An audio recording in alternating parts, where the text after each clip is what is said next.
নির্বাচিত একটি সরকার দেশ পরিচালনা করবে। জনগণের সরকারই একমাত্র জনগণের কথা চিন্তা করে। জনগণের সরকারই একমাত্র জনগণের জন্য কাজ করে।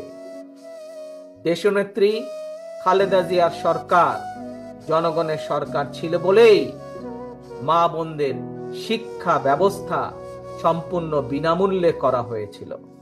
প্রিয় ভাই বোনেরা, শহীদ রাষ্ট্রপতি জিয়াউর রহমানের সরকার জনগণের সরকার ছিল বলেই সেই সময় শহীদ রাষ্ট্রপতি জিয়াউর রহমানের সময় কৃষকের সেচ সুবিধার জন্য সারা দেশে খাল খনন করা হয়েছিল। প্রিয় ভাই বোনেরা, সেই খাল খনন আবার আমরা শুরু করতে চাই।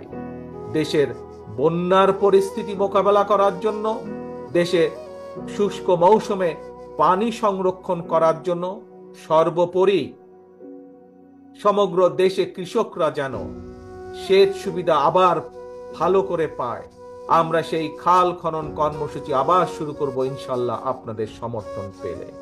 প্রিয় ভাই বোনেরা, যে কথাটি বলছিলাম আপনাদের সামনে, জনগণের জন্য, এলাকার মানুষের জন্য, সর্বোপরি বাংলাদেশের মানুষের জন্য যদি কাজ করতে হয়, তাদেরকে যদি এই সম্ভাবনার দিকে নিয়ে যেতে হয়, এই সম্ভাবনার দ্বারগুলো যদি খুলে দিতে হয়, তাহলে প্রিয় ভাই বোনেরা কথা একটি, কি সেই কথা?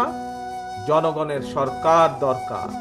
এবং জনগণের সরকার প্রতিষ্ঠিত করতে হলে উপায় একটি, রাস্তা একটি, যার জন্য এই এলাকার আমার শত শত সহকর্মীরা জীবন দিয়েছে, যার জন্য জনগণের যে অধিকার প্রতিষ্ঠার জন্য, জনগণের যে ভোটের অধিকার প্রতিষ্ঠার জন্য সমগ্র বাংলাদেশে বিএনপির লক্ষ লক্ষ নেতাকর্মী গুম খুনের শিকার হয়েছে, গায়েবী মামলার শিকার হয়েছে, সেই ভোটের অধিকারকে প্রতিষ্ঠিত করার জন্য।